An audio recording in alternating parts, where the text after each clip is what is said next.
أعوذ بالله من الشيطان اللعين الرجيم. بسم الله الرحمن الرحيم. الحمد لله رب العالمين، الصلاة والسلام على سيد الأنبياء والمرسلين وعلى آله الطيبين الطاهرين المعصومين، أما بعد. گزشتہ چند سیشن سے ہماری گفتگو زندگی کی مشکلات اور نہج البلاغہ سے حل کے عنوان سے جاری ہے۔ آج کا یہ سیشن جو کہ ایام جناب سیدہ جناب زہرا سلام اللہ علیہ کے یاد کے ایام ہیں، ایام فاطمیہ ہیں، اس حوالے سے کچھ گفتگو جناب سیدہ کی ذات گرامی کو مد نظر رکھتے ہوئے پیش کرنا ہے۔ جناب سیدہ حقیقت میں اگر یوں کہوں کہ جس ذات گرامی کو مشکل کشا کہا جاتا ہے اور جو مشکل کشا تھے اور ہیں، امیر المؤمنین کی مشکلوں میں مددگار کا نام ہے جناب فاطمۃ الزہرا سلام اللہ علیہ۔ جناب سیدہ کی زندگی کو ہم اگر تین پہلوؤں میں تقسیم کریں تو بہت مناسب ہوگا۔ جناب سیدہ کی زندگی کا سب سے عظیم پہلو یا اللہ کی کتاب سے معلوم ہو سکتا ہے یا پیغمبر اکرم کی زبان و عمل سے یا پھر جناب امیر المؤمنین علیہ السلام کی ذات گرامی سے۔ جناب سیدہ کی زندگی حقیقت میں اپنے اندر تربیت کے درجنوں پہلو لیے ہوئے ہیں۔ گزشتہ کسی سیشن میں یہ عرض کیا تھا کہ علامہ اقبال نے جناب سیدہ کے تین رشتوں کا ذکر کیا ہے۔ بیٹی کس کی ہے، زوجہ کس کی ہے، ماں کس کی ہے، اور پھر وہ عظمتیں بیان کیں۔ لیکن حقیقت یہ ہے کہ علامہ اقبال نے بھی اتنی مقبول اور اتنی اہم نظم جو 19 اشعار پر مشتمل ہے، اس میں ان رشتوں کو جناب سیدہ کے حوالے سے یوں بیان کیا ہے کہ بابا اتنا عظیم، شوہر اتنا عظیم، بیٹے اتنے عظیم۔ لیکن اس میں سے اگر ایک جملہ لیا جائے تو وہ جناب سیدہ ایک شعر جناب سیدہ کے کمال کے لیے وہ جملہ ہے اور وہ شعر ہے: مادران را اسوہ کامل بطول، قیامت تک کی ماؤں کے لیے کامل نمونہ بقول اقبال کے جناب سیدہ ہیں۔ اب اگر پلٹ کے دیکھیں تو ایک خاتون کا کام اولاد کی تربیت ہے، لیکن اب اگر آپ نے اس موضوع کو مد نظر رکھیں، زندگی کی مشکلات، میں یہاں یہی کہوں گا اور جملہ دہراؤں گا کہ مشکل کشا کی مشکلوں میں بھی مددگار کا نام ہے جناب زہرا سلام اللہ علیہ۔ عزیزاً، جناب سیدہ کی شہادت کی مناسبت سے گزارش کروں گا کہ اگر نہج البلاغہ کے خطبہ نمبر 200 کو ترجمہ مفتی جاوید حسین مرحوم، اور بعض ترجموں میں یہ خطبہ 202 نمبر ہے، اس کو اگر دیکھیے تو جناب امیر علیہ السلام کے نزدیک جناب سیدہ کی اہمیت اور جناب امیر علیہ السلام کے ہاں بی بی کے جانے کا دکھ خطبے میں واضح ہوتا ہے۔ لیکن ہم اپنی زندگیوں میں ان مقدس ہستیوں کی زندگیوں کو نمونہ کیسے بنا سکتے ہیں، یہ ذرا وقت نکال کے اپنی زندگی کو مد نظر رکھتے ہوئے پڑھنا چاہیے۔ بارہ ہی عرض کر چکا ہوں کہ کامیاب لوگ، زندگی میں کسی مقام کو حاصل کرنے والے لوگ دوسروں کے تجربات سے استفادہ کرتے ہیں، اور میں نے جیسے کہیں کہا تھا کہ وہ لوگوں کی بایوگرافیز پڑھتے ہیں، ان کے حالات زندگی پڑھتے ہیں کہ انہوں نے زندگی کیسے گزاری ہے، تاکہ ہم بھی اپنی زندگیوں کو اس کے مطابق ڈھالیں۔ جناب سیدہ کی زندگی کو آج کے سیشن میں یہ عرض کروں گا کہ جب زمانہ مشکل ہے تو مشکل کشا سے اس مشکل کا حل پوچھیں، لیکن مشکل کشا کی زندگی میں جو کردار جناب زہرا مرضیہ کا ہے وہ خواتین اس کو مد نظر رکھیں۔ اگر اس کو ایک جملے میں کہا جائے تو مشکل میں اگر شوہر ہے تو اس مشکل کے لیے ڈھال کا نام زوجہ ہے، اور اگر زوجہ کسی مشکل میں ہے تو اس ڈھال کا نام شوہر ہے۔ اور یہ جناب سیدہ اور جناب امیر المومنین نے اپنی زندگی میں ثابت کر کے دکھایا۔ لیکن خاتون کا مقام پھر بھی اس مشکل کشائی میں زیادہ اہم ہے۔ سوچئے، اگر مرد کو کمانے کے لیے باہر بھی جانا پڑے اور گھر میں بچوں کی تربیت بھی کرنی پڑے تو آیا یہ ہو سکتا ہے؟ لہذا جن کے لیے کما رہا ہے ان کے بارے میں اگر سکون چاہیے تو وہ سکون زوجہ کے ذریعے سے مہیا ہو سکتا ہے۔ اور یہی ہے جس کو میں عرض کر رہا ہوں کہ جناب سیدہ کی زندگی کا ایک بہت بڑا نمونہ تربیت کا نمونہ ہے۔ مادرانہ اسوہ کامل بطول۔ اور پھر بچوں کی زندگی ماں کی عظمت بتلاتی ہے۔ دیکھیے، سکولز، دوست، ماحول اثر انداز ہوتے ہیں، لیکن جو وقت ماں دیتی ہے اس کا بھی اثر یقیناً رہتا ہے، اور بہت بڑا اثر رہتا ہے۔ تو جناب سیدہ کی زندگی سے تربیت اولاد اور اولاد کی زندگی سے ماں کی عظمت کا احساس ہوتا ہے۔ اب اگر پلٹ کے آئیے، جناب سیدہ کی اولاد کو دیکھیے، جناب امام حسن مجتبی علیہ السلام کا وہ مخصوص انداز کہ جس کے ذریعے سے امام نے اسلام کو بچا لیا، اور یہ میرے الفاظ نہیں ہیں، یہ علامہ اقبال کے الفاظ ہیں۔ جناب سید الشہداء جنہوں نے اپنا خون دے کے اسلام کی حفاظت کی، اور بالخصوص جناب زینب کبریٰ سلام اللہ علیہا کی وہ قربانیاں، بلکہ بھائی کی قربانی کے لیے کہنا اللہم تقبل منا ھذا القربان، اور بعض کتابوں میں یہ بھی اللہم تقبل منا ھذا القلیل من القربان، یہ ہمارے قربانی، اس کو قبول فرما۔ اب یہ ہے حقیقت میں تربیت ماں کا اثر۔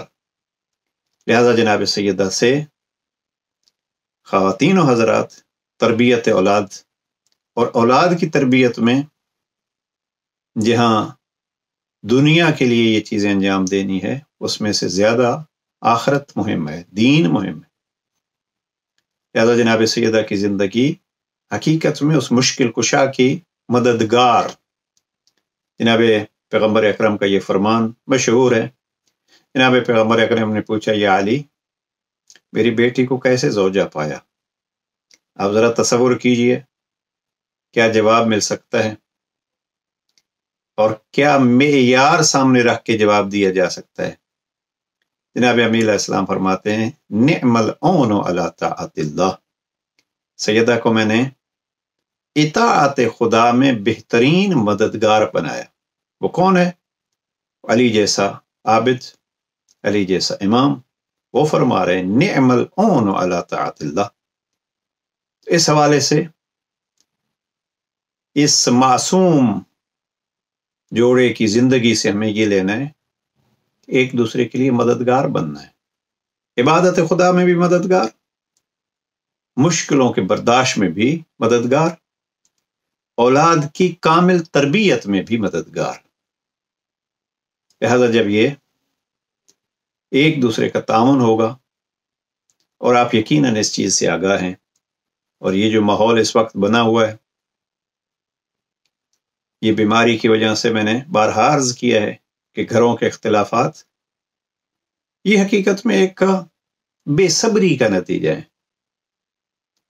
یقین کی کمزوری کا نتیجہ ہے۔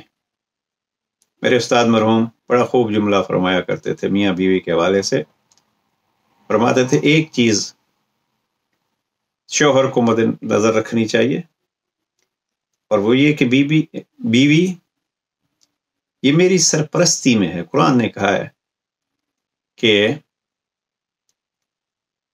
الرجال قوامون علی النساء، وہ سرپرست ہیں، اور شریعت میں بھی نان و نفقہ ضروریات زندگی شوہر کے ذمہ ہے۔ اب اگر شوہر اپنی ڈیوٹی انجام دے، اور پھر زوجہ کے لیے کیا ہے؟ زوجہ کے لیے جناب سیدہ کی زندگی کو کہ مشکل میں گھری ہوئی ہیں، اور بتلاتی نہیں ہے کہ اپنی مشکلیں ہر وقت جو ہیں، وہ یہ گزشتہ سیشن میں عرض کر چکا ہوں۔ لہذا مشکل کشا کی مشکلوں کا حل جناب سیدہ۔ دوسری چیز جو یہاں عرض کرنا چاہتا ہوں، اور اکثر لوگ یہاں اس چیز کو بھول جاتے ہیں، جب مشکلیں آئیں تو آپ اپنی مشکلوں کی وجہ سے دوسروں کی مشکلوں کو مت بھلائیے۔ ہم پہ اگر چھوٹی سی مشکل آتی ہے تو ایک تو یہ ہے کہ ہم اپنی مشکلوں کا ڈنڈورا پیٹنا شروع کر دیتے ہیں۔ نہیں، یہ کوئی اچھی بات نہیں ہے۔ اپنی مشکلیں جناب امیر علیہ السلام فرماتے ہیں یا تو اس کو بتلائیے جو آپ کے حل کر سکے، یا پھر خاموش رہیے۔ اس لیے کہ اگر جس کو آپ بتلا رہے ہیں وہ آپ کا دوست ہے یا دشمن ہے، دوست ہے یا مخالف ہے، دوست ہے تو وہ پوری کر سکے تو پھر انسان کوشش کرتا ہے، لیکن اگر پوری نہیں کر سکا تو اس کو پریشان کرنے کی ضرورت نہیں ہے۔ اور اگر مخالف ہے تو وہ پوری کر بھی سکے گا تو وہ تو نہیں کرے گا، فقط آپ کی مشکلوں کو جان کے وہ خوش ہوگا۔ لہذا مشکل بتلانے سے حل نہیں ہوتی، اس کی راہ نکالنی ہوتی ہے۔ لیکن میں جو چیز یہاں عرض کرنا چاہتا ہوں وہ یہ ہے کہ مشکل میں گھر کے لوگ اپنی مشکل کو اتنا بڑا بنا لیتے ہیں کہ دوسروں کی مشکلیں ان کے مد نظر ہی نہیں رہتی۔ اگر آپ توجہ فرمائیں اور جب کوئی مشکل پیش آئے تو دیکھیے دوسروں کی مشکلیں کیسی ہیں۔ جیسے نہج البلاغہ میں جناب امیر المومنین علیہ السلام فرماتے ہیں اپنے سے نیچے والوں کو دیکھو، آپ کے اندر شکر کی طاقت بڑھے گی، یا آپ کو زیادہ شکر کی توفیق نصیب ہوگی۔ اس لیے کہ اپنے سے نیچے والوں کو دیکھو گے تو بہت ساری مشکلیں ایسی نظر آئیں گی کہ جو الحمدللہ آپ سے دور ہیں، آپ ان سے محفوظ ہیں۔ اب جب محفوظ ہیں تو انسان کو ان مشکلوں سے محفوظ ہونے یا وہ چیزیں جن سے وہ محروم ہے ان کے عطا ہونے پہ آپ شکر الہی انجام دیں گے۔ دونوں چیزوں کو اگر یوں جمع کریں کہ اپنی مشکلوں پہ فقط اپنی مشکلیں نہیں سامنے رکھیں، بلکہ مشکل آئے تو دوسروں کی مشکلوں کو مد نظر رکھیں، اور پھر یہ دیکھیں کہ آیا میں دوسرے کی مشکل کو حل کر سکتا ہوں؟ اگر کر سکتا ہوں تو اس کو حل کرنا چاہیے۔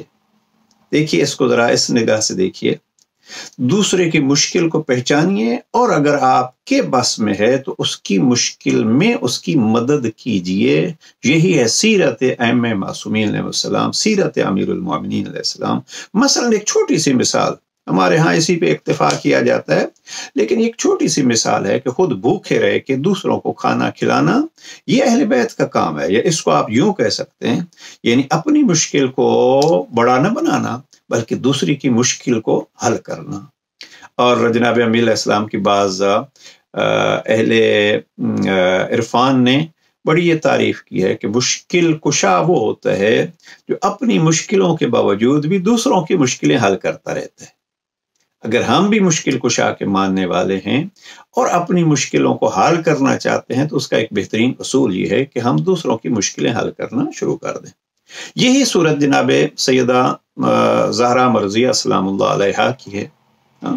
یعنی دوسروں کو اگر مشکل میں بھی دیکھتی ہیں تو خود کی مشکلات پیدا کر کے، اپنے لیے مشکلات برداشت کر کے، مثلا ابھی کھانا نہیں ہے گھر پہ تو دوسروں کے کھانے کا اہتمام کر دیتی ہیں۔ تو یہ ایک طریقہ ہے کہ مشکلوں میں گھریں تو اپنی مشکلوں کو بڑا نہ بنائیں، دوسروں کی بڑی مشکلوں کو دیکھیں اور پھر ان کی مشکلوں میں مدد کریں۔ اب یہ پھر سیرت میں سلسلہ چلا جاتا ہے۔ آپ جا کے دیکھیے جناب امام حسن مجتبی علیہ السلام، یہاں بیوی جو ہے وہ مشکل کے باوجود کھانا کھلا دیتی ہے تو بیٹے کا سفرہ جو ہے، بیٹے کا دسترخوان کائنات میں مشہور ہو جاتا ہے۔ اور جناب سید الشہداء کو دیکھیے، جناب سید الشہداء نے اس وقت مخالف کو، ادھر وہ روک رہے ہیں جناب حور، اور ادھر جناب سید الشہداء ان کو پانی پلا رہے ہیں۔ اور جناب زینب کبریٰ سلام اللہ علیہا، جناب زینب کبریٰ سلام اللہ علیہا تو ہمارے استاد محترم آغا محسن کراتی کے فرمان کے مطابق وہ فرماتے ہیں کہ یہ تو مشکلوں کے ٹکرانے کی ایک بہت بڑی یونیورسٹی ہے۔ آپ کو مشکلیں کیسے جھیلنی ہے اور ان کا مقابلہ کیسے کرنا ہے، ان کو کیسے دور کرنا ہے، اس کے لیے اگر اللہ ان کو صحت و سلامتی عطا فرمائے، وہ فرماتے ہیں کہ مشکلوں کی بڑی یونیورسٹی کا نام ہے جناب زینب کبریٰ۔ کون سی مشکل تھی؟ لیکن ہر جگہ پہ معصوم بچوں کو، یتیم بچوں کو، بیوہ بھابھیوں کو، بہنوں کو، سب کو، اور خود جناب امام زین العابدین علیہ السلام کو تسلیاں دے رہی ہیں۔ تو یہ تربیت جناب زینب ہے۔ ایسے نہیں ہے کہ مشکلوں میں جو ہے وہ انسان آہو واویلا کرنا شروع کر دے۔ تو اس میں سب سے بڑا کردار کس کا ہوتا ہے؟ اس زوجہ کا یا شوہر کا؟ میں جیسے عرض کر چکا ہوں اور اس کو ریپیٹ کر رہا ہوں کہ اس میں مرد سے بھی زیادہ جو ہے وہ زوجہ کا ہوتا ہے، اس لیے کہ بچے جو ہیں وہ زیادہ تربیت ان کی ماں کا اثر ہوتا ہے۔ تو مشکل اگر آئے تو اس مشکل کا حل میاں بیوی۔ اب پھر باقی چیزیں جو ہیں وہ آیات الہیہ کے حوالے سے میاں بیوی کے اعتبار سے بارہا میں آپ سن چکے ہیں کہ ہن لباس لکم وانتم لباس لہن، یہ قرآن مجید کی آیت ہے۔ میاں بیوی ایک دوسرے کے لیے لباس ہیں، یعنی اب لباس کیا ہے، گرمی ہو سردی ہو تو ایک دوسرے کی حفاظت کرتے ہیں۔ اسی کو میں نے عرض کیا ہے کہ ڈھال بنائیں۔ تو اگر یہ سلسلہ ہو جائے تو انسان کی زندگی پرسکون بنتی ہے۔ اگر ایک دوسرے کے لیے لباس بن جائیں، ایک دوسرے کے لیے مشکلوں کے برداشت کرنے کا میاں بیوی ڈھال بن جائیں تو پھر وہ آیت صادق آتی ہے لیسکنو، تاکہ آپ جو ہے وہ سکون پائیں۔ ایک دوسرے کے ذریعے سے میاں بیوی ایک دوسرے کے ذریعے سے سکون پائیں، اور جب میاں بیوی سکون میں ہوں گے تو اولاد سکون میں ہوگی، اور جب ایک گھر کی اولاد سکون میں ہوگی، دوسرے گھر کی بھی اولاد سکون میں ہوگی تو یہ معاشرہ سکون میں ہوگا، اور معاشرہ کے سکون سے یہ دنیا پھر جو ہے وہ سکون سے مالا مال ہوگی۔ لہٰذا ضروری یہ ہے کہ ہم اس پہلو کو جناب سیدہ کی زندگی سے سیکھیں۔ جناب سیدہ کی زندگی کی ایک یہ عظمت، دوسرا یہ ہے کہ جناب سیدہ کی عظمت کے ساتھ ساتھ اور مصیبت کے ساتھ ساتھ درمیان میں ایک پہلو ہے جس کو ہم اکثر چھوڑ جاتے ہیں، اور وہ یہ ہے کہ اتنی مصیبتیں، مثلا میں نے بارہا یہ عرض کیا ہے کہ جناب سیدہ اگر بد دعا کریں تو کرتی تو دنیا غرق ہو سکتی تھی یا نہیں، لیکن جناب سیدہ نے بد دعا کیوں نہیں کی، بلکہ جب جناب امیر علیہ السلام پر مظالم کی انتہا ہوئی اور جناب سیدہ نے اظہار بد دعا کیا، تو بہت ساری ہماری کتابوں میں یہ موجود ہے کہ مسجد نبوی نے بلند ہونا شروع کیا، یعنی یہ کیا اظہار ہے کہ اگر بی بی بد دعا کرتی تو یہ ساری مصیبتیں دور ہو سکتی تھیں، لیکن جناب سیدہ نے مصیبتوں کو برداشت کیا اور ان مصیبتوں کے برداشت کے باوجود اس مشن کو بچایا، اس مہم کو بچایا جو پیغمبر اکرم لے کے آئے تھے۔ پیغمبر اکرم نے خود بھی تو اپنی زندگی میں کوئی کم مشکلات برداشت نہیں کی تھیں، لہذا مشکلات کے برداشت کا ایک جذبہ پیدا ہو اور اس مشکلات کا جذبہ اپنے اندر پیدا کر کے پھر انسان خود پہ مشکلات آتی ہیں تو ان کو برداشت کر لے، اور ساتھ جو ہے وہ میاں بیوی کا ایک دوسرے کا مل سکتا ہے۔ اور پھر مشکلوں میں نے جیسے عرض کیا ہے کہ ہمارے ہاں مشکلوں میں یہ ہوتا ہے کہ جناب شور و غوغا، یہ مشکل اور وہ مشکل ہمارے اوپر آ گئی۔ ہم ایک اکثر کمزوری ہمارے اندر یہ ہوتی ہے کہ ہم اپنی مشکلوں کو تو گنتے ہیں لیکن ہم اپنی آسانیوں کو نہیں گنتے۔ اب جناب سیدہ کا مشکل ترین وقت زندگی کا جب اس سیدہ کو دربار میں جانا پڑا، اب وہاں اگر آپ اس خطبے کو دیکھیے، 6 مختلف جملات میں بی بی نے حمد خدا انجام دی۔ الحمدللہ الذی انعم، حمد ہے اس خدا کی جس خدا نے ہم پر نعمات نازل کی ہیں۔ کہاں بی بی یہ چیزیں بیان فرمائے؟ وَلَهُ الشُّكْرُ عَلَى مَا أَلْحَمَ، اور حمد شکر ہے اس ذات کا جس نے ہمیں یہ چیزیں نصیب کی ہیں۔ تو یہ چیزیں کیا ہیں؟ یعنی ان مشکلات کو اگر دیکھیں وہ اپنی جگہ پہ ہے، بی بی کے وہ جملات صبت علیہ مصائب، وہ جملات اور وہ غم اور وہ گریہ اپنی جگہ پہ، لیکن اس غم کے باوجود جناب سیدہ کی حمد کو بھی دیکھنا ہے ہمیں، اور اس حمد کو میں اگر یوں کہوں کہ جناب سیدہ کی سیرت کو بھی دیکھنا ہے کہ بی بی کی عظمت کیا تھی، اور اس عظمت کے باوجود بی بی نے کیا مصیبتیں برداشت کیں، اور وہ مصیبتیں کس لیے برداشت کیں، تاکہ ایک نمونہ بن جائیں اور بی بی ایک مشکل کشائی میں ہمارے لیے ایک سیرت بن جائیں، اور ہم مشکلیں آئیں تو ہم بی بی کی زندگی کو مد نظر رکھیں، شکووں کے بجائے شکر پروردگار انجام دیں۔ اب جناب امیر علیہ السلام کی ذات پہ جناب سیدہ کی شہادت کا کیا اثر ہوا، میں تفصیل میں اس طرف نہیں جاتا۔ جناب امیر علیہ السلام سے پوچھا تھا کہ سب سے بڑا مظلوم کون ہوتا ہے، تو جناب امیر علیہ السلام کے سامنے جو افراد موجود تھے وہ مدینہ ہی تھا، اور جناب امیر علیہ السلام نے یہ فرمایا کہ زوجہ اتنی مجبور ہو اور شوہر اتنا مجبور ہو، یہ سب سے بڑی مظلومیت ہے، یعنی زوجہ کو مارا جا رہا ہو اور شوہر کچھ نہ کر سکتا ہو، یہ سب سے بڑی مظلومیت ہے۔ اور آتے ہیں انشاءاللہ کچھ جملات عرض کریں گے۔ جناب امیر علیہ السلام نے جو نہج البلاغہ کے خطبہ نمبر 200 میں جناب سیدہ کی تدفین کے بعد جملات کہے ہیں، وہ ہمیں بتلاتے ہیں کہ یہ کتنا بڑا دکھ تھا جناب امیر علیہ السلام کے لیے۔ لیکن جناب امیر علیہ السلام نے جو چیز میں عرض کرنا چاہتا ہوں، اتنا بڑا دکھ جناب زہرہ مرضیہ کی زندگی اور اس کے بعد کا، تو کیا جناب امیر علیہ السلام نے مشکل کشائی چھوڑ دی تھی؟ نہیں، وہ ساری زندگی اتنی مشکلیں برداشت کرنے کے باوجود مشکل کشا تھے۔ تو انسان کو چاہیے کہ دوسروں کی مشکلیں حل کرنے کے لیے، اور میں اس کو اکثر یہ عرض کیا کرتا ہوں کہ سمجھدار لوگوں کو، میں اب نام لینا مناسب نہیں ہے، بعض افراد ایسے جانتا ہوں کہ جن کو ایک تکلیف ہوئی تو انہوں نے چونکہ وہ تکلیف قریب سے دیکھی تھی تو انہوں نے اس تکلیف کے حل کے لیے بڑے بڑے ادارے بنا لیے۔ کسی کا مریض جو ہے وہ کسی خاص مرض کی وجہ سے مر گیا اور وہ علاج نہیں کر سکا تو اس نے دوسروں کے علاج کا اہتمام کر دیا۔ مثلا جو ہم نے ایسے افراد دیکھے ہیں کہ جن کے بچے مثلا نابینا ہیں تو انہوں نے آنکھوں کے ہسپتال تک کے جو ہے وہ اقدام کیے ہیں۔ تو یہ ہوتا ہے کہ جو مشکل ہے اس مشکل کو سمجھیے، اور مشکل مثلا میں ایک شخص کو ذاتی طور پر جانتا ہوں کہ اس کا بیٹا جو ہے وہ جوانی میں بہت شوق تھا اس کو کہ وہ بچے کو پڑھائے، لیکن بیٹا جوانی میں جو ہے وہ فوت ہو گیا، ایکسیڈنٹ میں جو ہے وہ اس کے موت واقع ہو گئی۔ تو اس نے دوسروں کے بچوں کو پڑھانا شروع کر دیا، اور ابھی درجنوں کے تعداد میں بچے جو ہیں وہ پڑھا رہے ہیں، ابھی بھی ہیں۔ تو سوال ایسے یہ ہے کہ اگر کسی کی مشکل دیکھیں تو مشکلوں کو حل کرنے کی کوشش کریں، تو اللہ سبحانہ و تعالیٰ جو امیر المؤمنین کو بھی مشکل کشا بنانے والا ہے اور ان کے ذریعے سے مشکلیں حل کرواتا رہا ہے اور کرواتا ہے، اس گھرانے کے ذریعے سے وہ ذات گرامی حجت خدا کو مشکل کشائی کے لیے معین کیا ہے، تو یہ مشکلیں حل کرانے والا اور یہ مشکل کشائے حقیقی جو ہے وہ خود راہیں پھر اس مشکل کے حل کی پیدا کر دیتا ہے۔ تو جناب امیر علیہ السلام کی طرح مشکلوں میں مشکل کشائی کیجئے، علی مشکلوں میں گھر کے مشکل کشا بن جاتے ہیں۔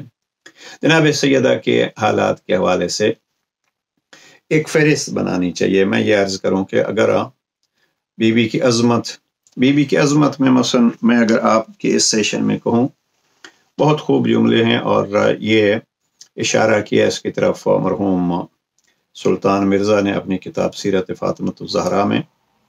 ام ابیہا، یہ لقب جو جناب سیدہ کو جناب پیغمبر اکرم کی طرف سے ملا ہے، ہم اکثر اس کا ترجمہ یہ کرتے ہیں ام ابیہا، ماں کی باپ کی ماں، ام ابیہا اپنے باپ کی ماں۔ تو انہوں نے اشارہ کیا ہے اور بعض پھر شارحین نے اس کی کافی تفصیل لکھی ہے کہ حقیقت میں یہ ہے کہ ام کا مقصد ہوتا ہے، اور انہوں نے وہ آیت پیش کی ہے کہ قرآن مجید کی بعض آیات متشابہات ہیں اور بعض محکمات ہیں۔ اگر متشابہ آیت سمجھ نہیں آتی تو اس کو سمجھنے کے لیے محکم آیات کی طرف آنا ہوتا ہے، اور قرآن مجید نے ان محکم آیات کو امہات کہا ہے، یہ لفظ ام استعمال ہوا ہے۔ یعنی ایک چیز اگر سمجھ نہیں آتی تو اس چیز کو سمجھنے کے لیے جو ذریعہ استعمال ہوتا ہے، جس کی طرف پلٹ کے آنا ہوتا ہے، وہ ذریعہ ام کہلاتا ہے۔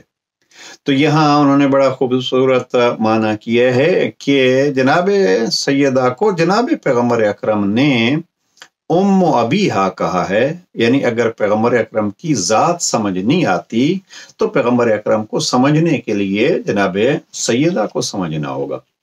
البتہ جناب سیدہ کی سمجھ جو ہے وہ پھر خود ایک موضوع ہے۔ دو چیزیں اگر میں یہ کہوں تو یہ دو چیزیں، دو کردار پیغمبر کے ہم نہیں سمجھ سکتے، باقی ہم کہاں تک جو ہے وہ جناب سیدہ کو پوری زندگی سمجھ سکتے ہیں۔ ایک یہ کہ باپ بیٹی کے دروازے پہ آ کے دستک دیتا ہے، صلوات پڑھتا ہے، ان اللہ و ملائکتہ یصلون کی تلاوت کرتا ہے، اور جیسے اکثر تفسیروں میں ہے انما یرید اللہ لیذھب عنکم الرجس کی تلاوت کرتے ہیں پیغمبر اکرم۔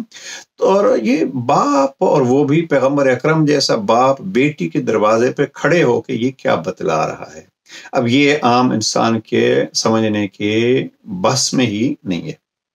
ایک یہ پہلو کہ پیغمبر وہاں کھڑے ہو رہے ہیں اور رک کے پوچھتے ہیں، دوسرا یہ ہے کہ جب جناب سیدہ آتی ہیں تو پیغمبر کھڑے ہو کے استقبال کرتے ہیں۔ اب یہ میرا خیال میں یہ ہے کہ جناب سیدہ کی عظمت پیغمبر اکرم بتلا رہے ہیں، اور جناب سیدہ کی زندگی سے پھر جناب پیغمبر اکرم کی زندگی کا مفہوم اور سیرت سمجھ آئے گی۔ جناب سیدہ کی زندگی میں ایک چیز جو یہاں عرض کروں، اور یقیناً جناب سیدہ کی پسند کا اکثر جو ہے اور ان ایام میں اگر یہ خیال کیا جائے کہ ہم اپنی پسند تو کرتے ہیں اور اپنی پسند کو تو دیکھتے ہیں۔ جناب سیدہ کے القابات میں سے راضیہ، مرضیہ، وہ اللہ پہ راضی، اللہ اس پہ راضی۔ یہ راضیتاً مرضیہ، اس کا مفہوم کیا ہے؟ اس مفہوم کے لیے ضروری ہے کہ ہم جناب سیدہ کی زندگی کو سمجھیں، کہ گویا جناب سیدہ کی اپنی کوئی پسند نہیں ہے، جناب سیدہ کی پسند وہ ہے جو اللہ کی پسند ہے۔ البتہ حدیث میں جناب سیدہ کے حالات میں جناب سیدہ نے ایک جگہ پہ فرمایا، اور اس پوائنٹ کو اگر ہم جناب سیدہ کی پسند کو دیکھ لیں تو ہم اپنی زندگیوں کو بہت حد تک سنوار سکتے ہیں، اور اس سنوارنے میں ہمارے ذریعے سے دوسرے بھی بہت سارے سنوار سکتے ہیں۔ وہ کیا ہے؟ جناب سیدہ فرماتی ہیں کہ اس دنیا و ما فیہا میں سے مجھے 3 چیزیں بہت پسند ہیں۔ اب وہ 3 چیزیں کیا پسند ہیں؟ ہم خود اپنے آپ کو دیکھ سکتے ہیں، کیا ہماری بھی وہ پسند ہے یا ہماری کوئی اور پسند ہے۔ پہلی چیز جناب سیدہ فرماتی ہیں اس دنیا میں سے مجھے سب سے زیادہ پسند ہے تلاوت کتاب اللہ، اللہ کی کتاب کی تلاوت مجھ زہرا کو بہت پسند ہے۔ اب اس کو دیکھیے، اللہ کی کتاب کی تلاوت اگر پسند ہوگی تو اللہ کی کتاب کے اندر ہم نہج البلاغہ سے مشکلات کا حل تلاش کر رہے ہیں۔ حقیقت میں نہج البلاغہ تو میں اکثر عرض کرتا رہتا ہوں کہ یہ تفسیر قرآن ہے، اصل کتاب جو ہے وہ تو قرآن ہے، اور قرآن کی تفسیر کا نام ہے احادیث پیغمبر، نہج البلاغہ اور یہ چیزیں۔ تو جب جناب سیدہ فرماتی ہیں میری پسند کیا ہے، تلاوت کتاب اللہ، جب بیوی کی پسند کو ہم اپنی پسند مانیں گے تو پھر اس میں دیکھیں گے کہ قرآن مجید نے پھر ان مشکلات کے حل کے لیے کیا بیان فرمایا ہے۔ اب میں اس طرف نہیں جاتا، ایک ایک جملہ جو ہے وہ قرآن مجید کا، ایک ایک آیت بہت ساری مشکلات حل کر سکتی ہے۔ بیوی کی پسند، پہلی چیز بیوی نے کیا فرمایا کہ میں اللہ کی کتاب کی تلاوت بہت پسند کرتی ہوں۔ دوسری چیز جو جناب سیدہ نے اپنے پسند کے عنوان سے بیان فرمائی ہے اس فرمان میں، بی بی فرماتی ہیں وَالنَّظَرُ إِلَىٰ وَجْهِ رَسُولِ اللَّهِ، مجھے اللہ کے رسول کے چہرے کا دیکھنا بہت پسند ہے۔ اب یہاں رسول اللہ کے حوالے سے، یہ باپ کے حوالے سے، دونوں کو آپ لکھ سکتے ہیں، اور یہاں یہ بات بھی واضح ہو سکتی ہے کہ بیٹی کے لیے جتنی عظمت بھی رکھتی ہو اس کے لیے باپ کا چہرہ جو ہے وہ مہم، اور باپ کے چہرہ، البتہ یہ یہاں عرض کرتا جاؤں، میں نے کسی تفسیر میں یہ پڑھا ہے، جناب پیغمبر اکرم پر یہ آیت نازل ہوتی ہے، اور آیت کا مفہوم یہ ہے کہ اے رسول، ان کو کہہ دے کہ آپ مت رسول کو پکاریں ایسے جیسے آپ ایک دوسرے کو پکارتے ہیں۔ لوگ جو ہیں وہ پیغمبر اکرم کا نام لے کے پکارتے تھے، اللہ کو یہ پسند نہ آیا، تو جب یہ آیت اتری تو لوگوں نے یا رسول اللہ کہہ کے پیغمبر اکرم کو پکارنا شروع کیا۔ جناب سیدہ فرماتی میں بھی سوچ میں پڑ گئی کہ میں آپ کیسے پکاروں۔ میں نے 1 2 3 دفعہ جو ہیں وہ یا رسول اللہ کہا، تو آخر میں پیغمبر اکرم نے فرمایا بیٹی یہ آیت آپ کے لیے اور آپ کی نسل کے لیے نہیں ہے، آپ مجھے یا ابتا کہہ کے پکارا کرو۔ یعنی یہ ایک نظر الی وجہ رسول اللہ، وہ باپ کے حوالے سے بھی ہے، رسول اللہ کے حوالے سے بھی ہے، اس لیے کہ پھر رسول اللہ کا اپنا فرمان ہے النظر الی وجہ علی ابن ابی طالب عبادت، علی کے چہرے کی طرف دیکھنا جو ہے وہ عبادت ہے۔ اب کوئی اس میں یہ مفہوم نہ نکالے کہ جناب سیدہ نے یہ کہا کہ النظر الی وجہ رسول اللہ، وہ بی بی کی پسند وہ ہے اور بی بی کی عبادت یہ ہے۔ بی بی کی پسند جو ہے وہ بھی ظاہر عبادت ہے۔ تو 2 چیزیں، اور تیسری چیز جو اس کے لیے میں نے عرض کیا ہے کہ بی بی کی اس پسند کو اگر ہم مد نظر رکھیں تو ہم دوسروں کی زندگیوں کو بھی مشکلوں سے نکال سکتے ہیں، اور وہ کیا ہے؟ پہلی چیز ہو گئی التلاوت و کتاب اللہ، اللہ کی کتاب کی تلاوت، والنظر الی وجہ رسول اللہ، اللہ کے رسول کے چہرے کی طرف نظر، والانفاق فی سبیل اللہ۔ اب بی بی فرماتی ہیں کہ مجھے تیسری چیز جو پسند ہے وہ یہ ہے کہ اللہ کی راہ میں خرچ کیا جائے۔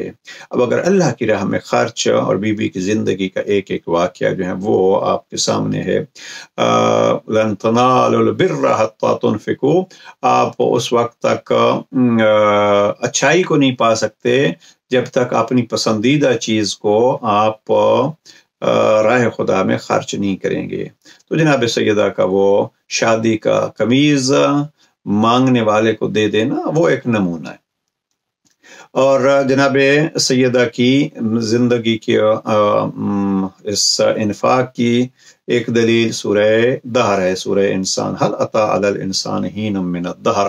تو یہ جناب سیدہ کی انفاق کی نشانی ہے۔ تو تیسری چیز جو جناب سیدہ کو پسند ہے وہ ہے انفاق فی سبیل اللہ، راہ خدا میں خرچ کرنا۔ اب راہ خدا میں خرچ کرنا ایک چیز جو ہم عموماً آج کل اپنا رہے ہیں، وہ ہم بڑی بڑی دیواریں، بڑے بڑے مسجدیں، بڑے بڑے امام بارگاہیں اور یہ چیزیں تو بنا رہے ہیں، اور بہرحال ان چیزوں کا بھی اپنا فائدہ ہے اور اپنا ثواب ہے، لیکن یہ بھی ذہن میں رکھیے کہ کہیں ارد گرد جو ہیں وہ جنہوں نے نماز پڑھنے آنا ہے یا جنہوں نے مجلس سننے آنا ہے، کہیں ان کا بھی ہم حال احوال جو ہیں وہ پوچھ لیں۔ اگر ان کی ضرورت ہے تو ان کی ضرورت کو بھی مد نظر رکھا جائے۔ انفاق اگر ہو تو بہت ساری مشکلات حل ہو سکتی ہیں انسانیت کی، اور اس کو اب چیریٹی کا نام دیں یا جو جی چاہے نام دیں، لیکن یہ یاد رکھیں کہ یہ سیرت جناب سیدہ ہے اور یہ پسند جناب سیدہ ہے۔ ایک یعنی یہ حدیث مد نظر رہے، اور اگر ہم انہی ایام میں کوشش یہ کریں کہ ہم جناب سیدہ سے تلاوت قرآن سیکھ لیں۔ باقی جناب سیدہ کے مصائب کے حوالے سے اب بیوی کے مصائب کے لیے بس اتنا عرض کروں کہ آپ کا اگر جی چاہے تو بیوی کا مرثیہ علی کی زبانی پڑھ لیجیے۔ ہم شعراء کے حوالے سے تو پڑھتے ہیں، وقت نہیں رہا میں اس مرثیہ کو، یہ نہج البلاغہ کا خطبہ نمبر 200 ہے۔ جناب عند دفن سیدۃ النساء فاطمہ علیہ السلام، سیدۃ النساء حضرت فاطمہ سلام اللہ علیہ کے دفن کے موقع پر آپ نے یہ خطبہ بیان فرمایا، سلام رسول اللہ کو کیا۔ ایک جملہ میں آپ حضرات کی خدمت میں عرض کرتا ہوں۔ دفن کر کے جناب سیدہ کو جناب امیر علیہ السلام نے رخ کیا پیغمبر اکرم کی قبر کا، اور پیغمبر اکرم سے عرض کر رہے ہیں وَسَتُنَبِّعُكَ ابْنَتُكَ بِالتَّظَافُرِ أُمَّتِكَ عَلَى حَزْمِهَا۔ یہ لفظ حزمہا پہ غور کیجئے، یہ ایک پہاڑ ہے مصائب جناب سیدہ کا، زبان ہے جناب امیر المومنین سے، اور وہ ہے وَسَتُنَبِّعُكَ ابْنَتُكَ بِالتَّظَافُرِ أُمَّتِكَ عَلَى حَزْمِهَا۔ یا رسول اللہ وہ وقت آ گیا ہے کہ آپ اپنی بیٹی سے پوچھیں، آپ کی بیٹی آپ کو بتائیں گی کہ کس طرح آپ کی امت نے ان پر، میں مفتی جعفر حسین مرحوم کا ترجمہ لفظ بلفظ پڑھ رہا ہوں، وہ وقت آ گیا ہے کہ آپ کی بیٹی آپ کو بتائیں کہ کس طرح آپ کی امت نے ان پر ظلم ڈھانے کے لیے، مفتی صاحب نے لفظ استعمال کیا، ایک کا کر لیا، یعنی تضافر امت، جمع ہو گئے ہیں، اکٹھے ہو گئے ہیں آپ کی بیٹی پر ظلم کرنے میں۔ میں زیادہ مصائب کی طرف اس سے زیادہ نہیں جا سکتا، بس اس لفظ ظلم جس کا معنی کیا ہے مفتی صاحب نے، وہ لفظ حزم استعمال ہوا ہے، گول ضاد اور میم، حزم۔ اگر لغت میں جا کے حزم کو دیکھیں تو اہل لغت کہتے ہیں کہ حزم کا معنی یہ ہوتا ہے کسی چیز کو توڑ دینا، کسی چیز پر ظلم کرنا، کسی چیز کو چھین لینا، کسی چیز کو ذلیل۔ یہ عام سے لغت کی کتاب میں معنی دیکھ رہا تھا تو علی امیر المومنین کے اس مرثیے پہ رو رہا تھا، یا علی ایک لفظ میں آپ نے سیدہ کی کون کون سے مصائب بیان کر دیے، یا رسول اللہ آپ کی بیٹی آپ کو بتلائے گی کہ آپ کی امت اس پر ظلم کرنے میں کیسے جمع ہو گئی ہیں۔ اب یہ پوچھا جاتا ہے کہ کتنے لوگ تھے اور کون کون تھے جناب سیدہ کے دروازے پہ پرسہ دینے کے لیے جانے والے، تو اس لفظ سے دیکھیے بتضافر امتک، آپ کی پوری امت جمع ہو گئی تھی جناب سیدہ پر ظلم اٹھانے کے لیے۔ اب ظلم لفظ حازم میں نے عرض کیا ہے کہ اب حازم کے 6 معنی المنجد والا عام سی لغت ہے جس نے یہ کیے ہیں۔ حازم کیا ہوتا ہے؟ کسی چیز کو توڑ دینا، کسی چیز کو چھین لینا، کسی پر ظلم کرنا، کسی کو ذلیل کرنا۔ اب یہ ساری چیزیں اس حزم میں اگر دیکھیں تو ہم یہ کہیں گے کہ جناب امیر علیہ السلام فرماتے ہیں یا رسول اللہ آپ کی بیٹی آپ کو بتلا دے گی کہ آپ کی ساری امت کیسے اکٹھا ہو کے زہرا پہ ظلم کر رہی تھی، زہرا سے غصب کر رہی تھی، زہرا کو ذلیل کر رہی تھی، زہرا کو توڑ رہی تھی۔ اب یہاں توڑنے میں دل بھی ٹوٹتا ہے، پسلیاں بھی ٹوٹتی ہیں، ہاتھ بھی ٹوٹتے ہیں۔ یا علی آپ نے جناب سیدہ کی یہ سارے مصائب کیسے برداشت کر لیے؟ لیکن جناب امیر علیہ السلام فرماتے ہیں ہاں پروردگار تیری جدائی کے بعد زہرا کی جدائی بھی میں نے برداشت کر لی ہے۔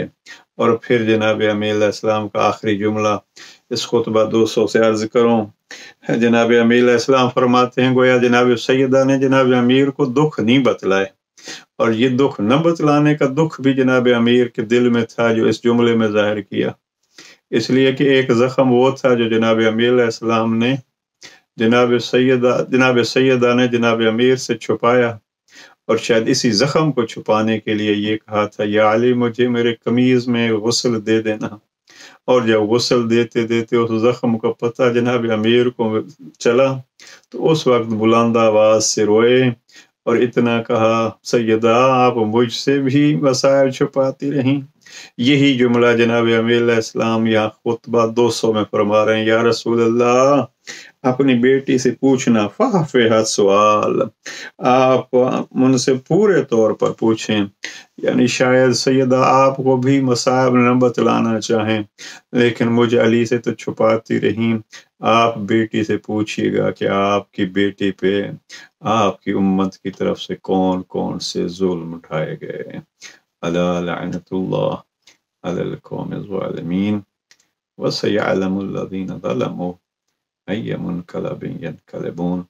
پروردگار جناب سیدہ جناب امیر المؤمنین کی اس مشکل کشا گھرانے کے مشکلوں کے اور مظلومیت کے صدقے میں مومنین جہاں کہیں بھی ہیں ان کی مشکلیں حل فرمائے، بالخصوص اس وبا سے جلد از جلد سب کو نجات عطا فرمائے، ولی برحق امام عصر کے ظہور میں تعجیل فرمائے، امام عصر کے ظہور کے ذریعے سے پروردگار اس دنیا سے ظلم و فساد کا جلد خاتمہ فرمائے۔